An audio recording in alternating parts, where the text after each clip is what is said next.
on an all-new South Park. Wow! Washington, D.C. The epic season continues. This seems like the perfect place for a town. South Park.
Union Station! Wow! Washington Memorial!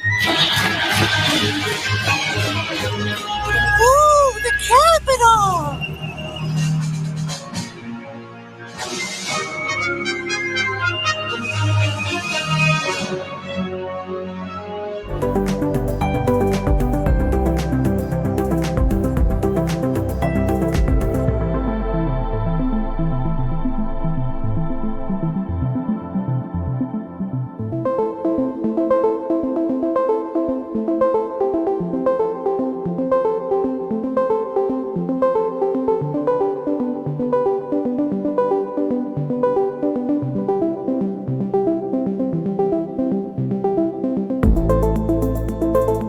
Mr. President, you have so many great ideas.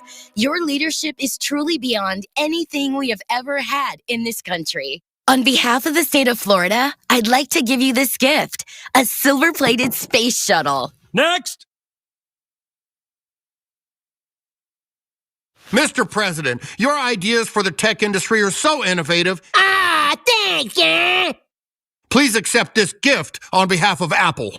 Next! Mr. President, your idea is incredible.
And look, some people that are also highly confused are protesters in Washington, D.C.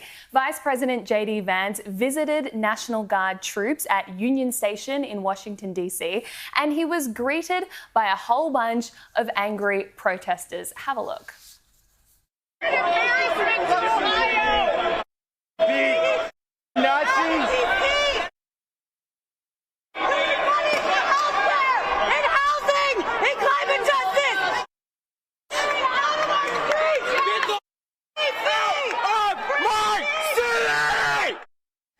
What? I'm honestly concern for their mental well-being. But who thought just enforcing the law and giving police extra resources on the ground to protect citizens against crime would be so controversial? But what I love is one of the top White House aides, Stephen Miller, was speaking after the protest and called all these people out for basically being white boomer hippies who need to go take a nap. Most of the citizens who live in Washington, D.C. are black.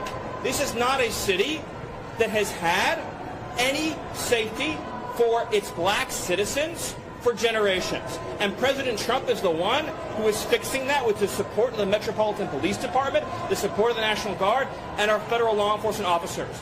So we're going to ignore these stupid white hippies that all need to go home and take a nap because they're all over 90 years old, and we're going to get back to the business of protecting the American people and the citizens of Washington, D.C.